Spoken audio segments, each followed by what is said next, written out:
views and opinions expressed in this program are those of the participants and do not necessarily reflect the views of BronxNet or the program underwriters.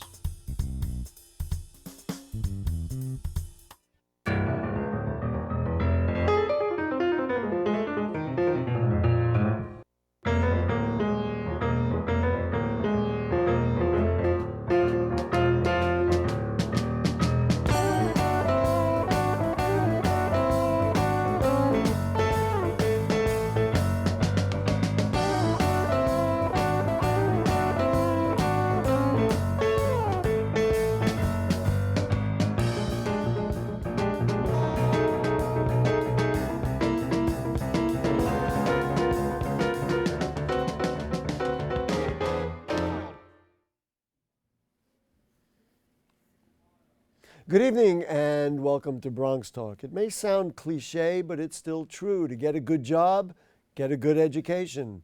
But for many in the Bronx, that path toward so-called good education is dotted with potholes. And those could be stumbled over in many places along the way. On the path from middle school to enrollment into a specialized high school, as an adult trying to get an equivalency diploma, or even with the new Excelsior free college tuition program that might not quite cover every person in every situation. And that's our topic tonight, access to quality education. Please join me in welcoming our two experts, a senior researcher at the Center for an Urban Future, Mr. Tom Hilliard. Nice to have you, sir. Thank you. And the founder of PassionYC, Ryan Baxter. Nice to have you, sir. Thank you for having me. Ryan, let's start with you. Talk to me about PassionYC. Why did we need it, and you're the founder of it? What was the agenda when you put it together? I founded PassionYC to share my network with students and families that have been and are more talented and deserving than I've ever been. Mm-hmm. Our mission is to increase the diversity of students sitting for the specialized high school admissions test, which is the sole criterion used in entry to the city's 8 specialized high schools. These are some of the highest performing high schools in the country and are entirely free. The issue becomes that not enough students are aware and have access to the means to prepare for this exam. And so the circumstance we're in and have been in for some time is that only 30% or so of 8th graders sit for the exam each year, even though it is entirely free. It's just only offered on one Saturday at 7 locations. And so there are barriers that prevent Black and brown students in particular from fully taking advantage of this particular opportunity. You talked about the word you used was aware. They're not aware. The question is, how could they not be aware? Or is it that nobody has ever said to them, you know what, you're kind of a smart kid, here would be an opportunity, because the climate around them does not encourage that sort of opportunity? It's definitely both. It's all of the above. It's all of the above. Okay. And what is unfortunate is, even if we grant awareness, even if we assume everyone knows about it, everyone is not finding out about it and choosing to pursue it at the same time.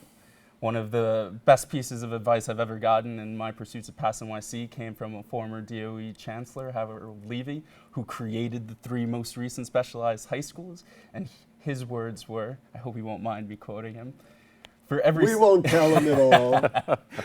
For every 6 months of free test prep we get to a student we choose, there's an Asian mother who will give their kids 6 years.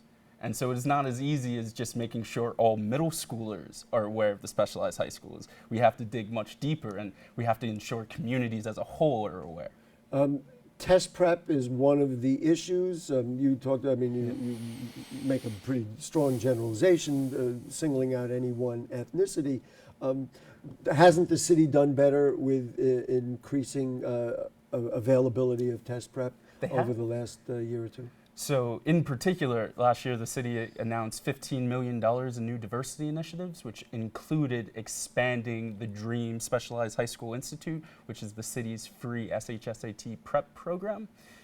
The issue remains, though, that there are factors that prevent students from participating in these offerings, given the scale of them, for instance, the availability of online offerings, for instance, I was thrilled to participate in PassionYC's launch of New York City's first free online SHSAT prep portal, because as far as we're aware, there wasn't one previously. And those are some of the factors that prevent all of the students that should be participating from doing so. Is the city on the right path?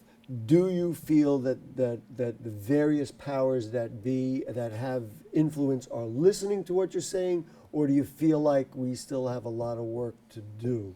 In other words, I talked about the more, and certainly there's an effort in the Bronx about increasing the number of gifted and talented classes. There seems to be a growing awareness, to use that word again, that this is one of the things we have to do. Are you satisfied we're going in the right direction, or are you still frustrated? It's all of the above yet again. Because once we have awareness, we then need to promote access, and that is very much what we're about. I am particularly encouraged because I can say with certainty, given our work with the Department of Education, that they are listening. And this is the first year in over almost 2 decades that the exam itself is changing. And that, to me, is demonstrative of them responding to what they have heard. That you've had some effect. Yes. Tom, I know that we brought you here really to talk about the Excelsior Scholarship Program, but you at the center, and you're involved in all of these kinds of issues. So I'm just curious. It's not really your issue. It's not why we brought you here. But from what you heard, what sticks out? What concerns you? And what would you like to weigh in about the issue of specialized high schools? Well, I think that there's clearly a racial disparity in the public school students in New York City who are eligible to attend a specialized high school, and the racial composition of the students who are at those high schools. So clearly, this is one of the most important challenges that the city faces, not only because we need to do better, just as a matter of principle, but also because every young person who gets into a specialized high school becomes a model for all the other young people in their neighborhood. And these issues, and I want to break them down, and we're going to do the same thing when we talk about access to college and access to the equivalency exam. These issues are not isolated issues like, well, you just solve this, because we talked about the community around some of the young people doesn't seem to encourage or reinforce the idea that scholastic achievement might be something that is available to you. What are the kinds of things that maybe we can do in society that would kind of just breed a kind of a better, more active academic community, so to speak? Well, I think a good starting point for understanding these things is that so many young people in our public education system do not have family members who have attended college before them. They do not have role models, adult role models in their lives who have gone to college, graduated, and succeeded there. And so the gaps that we face are not just gaps in academic rigor and their ability to learn. It is really a gap in their understanding of their own potential. Right, and seeing that role modeling is very important. We were talking before the show about collective impact and the fact that these are larger issues. It's very clear that the city's middle schools are underperforming in so many ways. If the middle schools were doing better, wouldn't that be one of the answers to help students get the idea that I just talked about and also even achieve better? Would it make sense to, aside from focusing on the test or the requirements or any of that stuff, to take a look at the middle schools and improve those middle schools? Absolutely. So there's the obvious answer to the question. We were inspired by the Pathways to an Elite Education policy brief and working paper that came out of the Research Alliance for New York City Schools in 2015. And their research shows that 85% of the offers to the specialized high schools are generated by 15% of the public middle schools. And it speaks to exactly your point. I got the number here, 25 of 300 middle schools is the number that I was told. Exactly. Anyway. And so there should definitely be thought given to how we can make more of our middle schools more productive. Is the test itself a problem, the content of the test, would you adjust that? Or again, is the answer to that, leave the test the same but do better in middle school and then they can take the test? Again, gotta say both, because previously, yeah, go ahead. the test itself was absolutely a problem. We saw that through the NAACP's Legal Defense Fund's suit against the case, saying that it was racially discriminatory. However, we can't say with certainty anymore, given that this is a brand new test we will be taking in 2017, and they have removed various question types that could be suggested as prioritizing prep more so than classroom work, the sort of things that helps specific groups of students more than others. However, it remains to be seen yet again if there are additional problems. But So it sounds like we're gonna watch this year because the test has been altered, and we'll see how that goes. And I hope we spend much more time and attention on the test itself, because unlike other standardized tests that people are much more familiar with, the SAT, the PSATs for instance, a great deal of efficacy work is done on those tests to say they are correlated with X, they are predictive of Y. The SHSAT is only good for judging admissions to the specialized high schools because that's what we've created for it to do. Right. Which leads us perfectly into an area that you do know a lot about, and that's the equivalency test. The city lags well behind upstate counties in getting students successfully through the task credential. It used to be called GED. Some people might not know that. It's now called a task test. What is the problem with, why are we not doing well and why is, and you wrote an editorial about this, why is the task test a problem? One would think we would have improved it when we moved from GED to TASC. Right. Well, you know, the problem goes beyond the task test. It's important to understand why the state changed. They changed from the GED to the task because the people who made the GED said, look, employers are telling us that the test needs to be harder in order to really represent the expectations that employers have of their students, that if you're going to take an equivalency test and it's really equivalent to having a high school diploma, that should mean something to employers.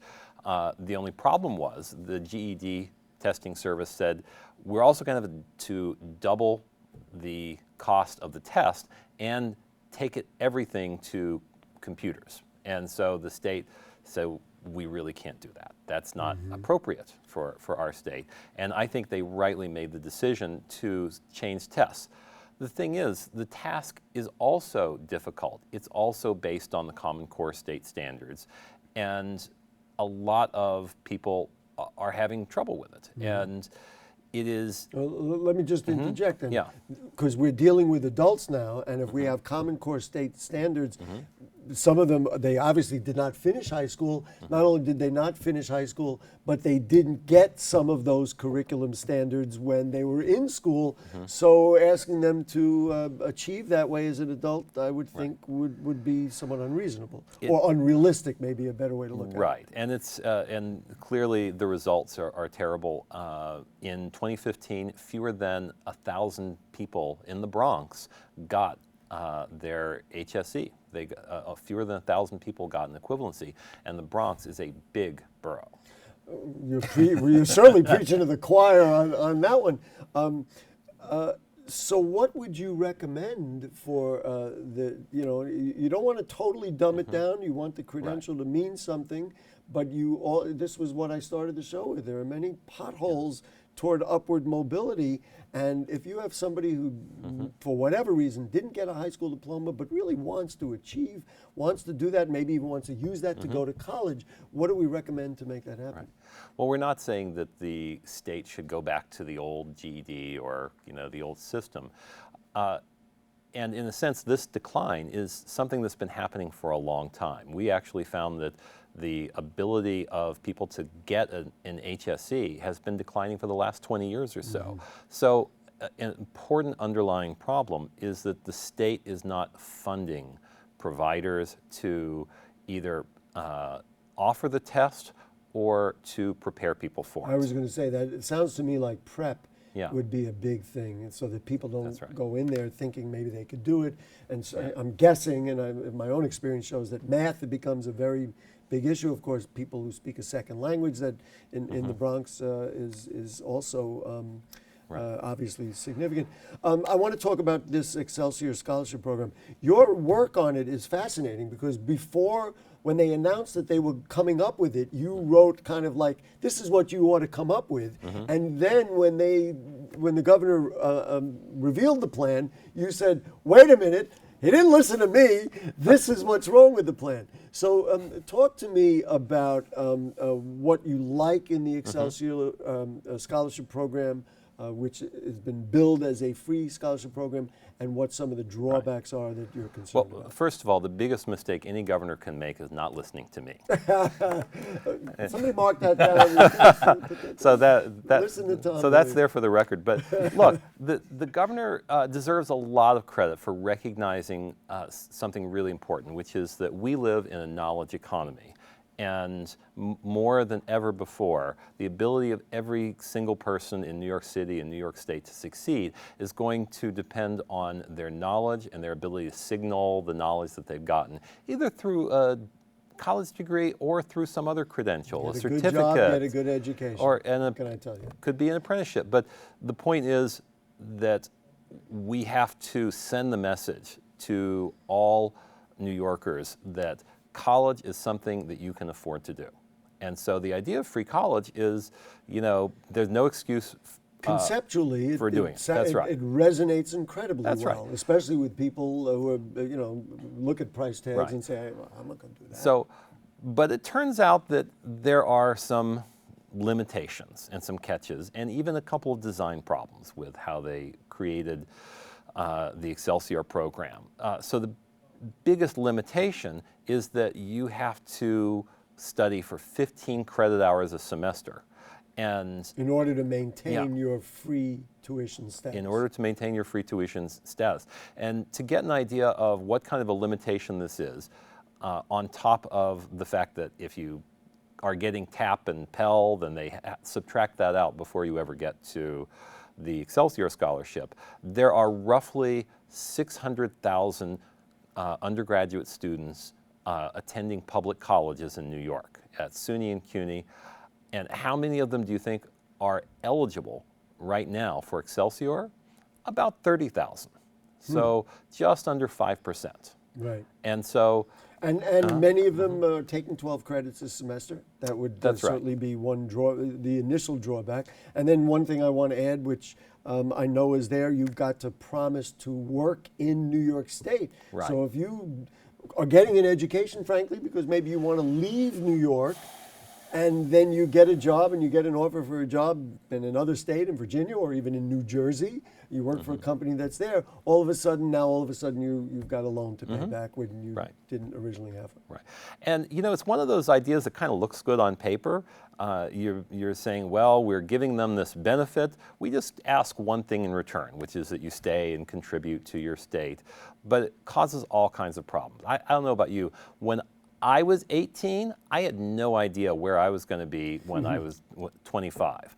And I think I'm still working on it, folks. But I think most college students don't. But the rule under Excelsior is that for every year of benefits that you receive, you have to pledge to stay in the state, to live and work in the state for a year. And if you don't, the whole thing is converted to a loan. So I can appreciate, and I've actually just stated some of the unfairness of it. On the other hand, for the governor who wants to say, we're investing in you, we want you to pay taxes here, we want to get your work here, maybe there is some logic to that, even though you may not be thrilled with the lack of opportunity. Yeah, look, certainly the state has the right to do that. They have the right to make those expectations. But the value of a college degree is based in part on mobility, that you can go where the jobs are. And it also creates a problem for young people who want to live in state, but then they find their first job and it's in Connecticut or it's in Pennsylvania. I've got a little anecdote I want to share. That is a personal anecdote, and for younger people, they're going to fall out, especially the people who work in our crew, they're going to fall off their chairs when I say this. And for older people like myself, they're going to say, I remember that. When I went to Lehman College, hold your breath, folks, it was free. And when you graduated high school, the movement to a public college was the same as going from junior high school or middle school to high school. It was just the next step. You simply had to apply, and unless you had, terrible grades and, were really below standard, you got a free college education. And here's the punchline. At some point, and you can look it up, it's a matter of history, CUNY decided that they were spending too much money on activities fees, and they imposed, hold your breath, a $75 activities fee that every student was going to have to pay. There were protests all over the city. We marched and we protested and said, you can't charge us 1 penny for the education. That shows you how different things are comparatively. Well, to look at a different kind of model. Ryan did fall off his chair there. Yeah. Free. I went to college for free until my senior year when it cost my parents $75. Right. Go ahead. Yeah. It is better to go full time, and CUNY has this program called ASAP that is yes, you really wrote fantastic. about that, saying that was a model. What is that program, and why do you like it? So here's what CUNY gives you. They guarantee that they will cover whatever part of your tuition is not covered by TAP or Pell. They give you a free Metro card. They cover the cost of your books.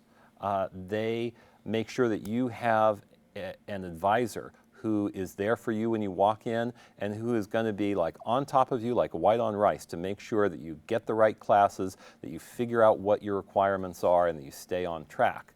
And well, how do you get into that program? Because that support system, and I'm going to bring Ryan back into the conversation as well, that sounds like what we need to do for people. That kind of system, even in the middle schools, would help them get through that program. Absolutely. How does it work? Well, the first thing I want to say is that they did a detailed study of ASAP and found that it more than doubles the graduation rate of the students who are in the program. So it is well worth the funding that we put into it.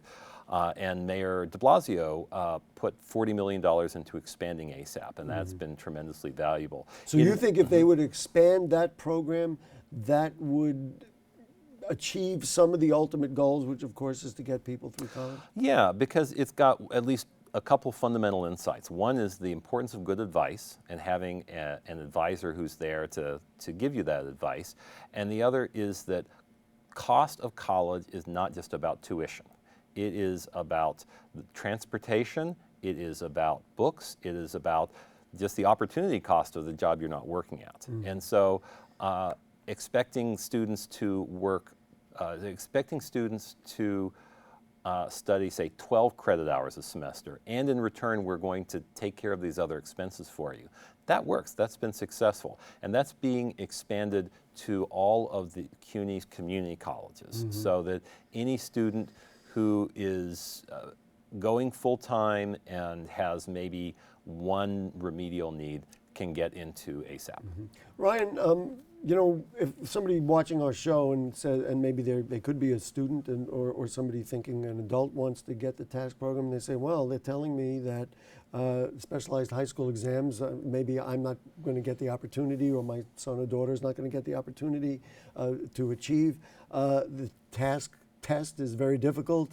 I'm not going to be available to get into the Excelsior program for any number of things. You've got to be a full-time student. I mean, there are any number of things. What would encourage young people or others who want to use education for back up their upward mobility? What can we say in a positive way that would encourage people to say, you know what, you can do this? The world is far more competitive than it's ever been. And so you don't have a choice anymore. You have to do it. It isn't as easy as it once was. Well, either I will or I won't. Correct. Right. The world we live in today demands that you get, in most instances, more than college education if you are going to compete at the very tops of the industry. And of any industry. Of any really. industry, Right, really. Sure, yeah. And what is so important about your time when you were younger, as I've learned, fortunately, is learning what you're good at, learning what your competitive advantage is in the world, in the market you're trying to participate in, because that's one of the most important keys to success. And to bring it back to CUNY, to the specialized high schools, I am a Hunter grad, so I'm very glad that CUNY grads around the table. Exactly. Yeah. I'm glad CUNY is doing such innovative things. But what made it so impactful for me was the advice that you received there and the network that they plugged you into. Because for me, I wasn't into academics. That wasn't for me. I spent more time in Hunter High School's hallways than I did in its classrooms. And so how can you say that? What a horrible thing to say. But the real value was being able to see all of these immensely talented people pursue their passions and to be able to mimic until I found those activities that I enjoyed. I have to say, I'm going to let you weigh in a second, but I have to say that's excellent advice. So the thing is, get. Don't say I can't get. Don't say I don't want to get. Go out and get. And nobody's saying it's easy, and nobody's saying the odds might not even look like they're in your favor. But if you have that attitude, and we just did a show a week or two ago about the tech industry and the movement to increase tech jobs. And of course, young men and women of color are in the Bronx are incredibly talented. And then when we turn them out, they're not getting those jobs. It can be discouraging. You got to go forward. You wanted to add into that. Probably is going to be the last word. Okay, I wanted to give another perspective. So I went to see David Jones, the president of the Community Service Society, and I was all up there to talk to him about college-going culture in the high schools. And he said, look, what you really need to start with is careers. And these young people in low-income neighborhoods need to know that they're going to get a decent job. So I also want to put in a plug for the city's CTE high schools, because they exemplify that. Which are the ones that we used to call them vocational schools, but listen, you guys are great. Now, people want to contact PassNYC to get information, just go online, right? PassionYC.org. Remember, folks, you have until October 12th to register for this year's test on October 21st. And you have any questions, get to them, okay? Yes. They're waving at me to say goodbye. Tom Hilliard, thank you. Ryan Baxter, thank you. And if you have further questions or comments on anything you heard on tonight's show or anything going on in the Bronx, and email them to us at BronxTalk@BronxNet.org. You can send us a tweet at BronxTalk or post them on our Facebook page, and we'll read them on the air during a future edition of our program. Our archives are at BronxNet.org. You'll find Bronx Talk on the lower right navigation bar. We'll see you next week when we talk about senior citizen issues. Thanks to our producer, who is Lindsay. Thanks to our director, Brianna. The cast of thousands, to them, to you, to me. Good night.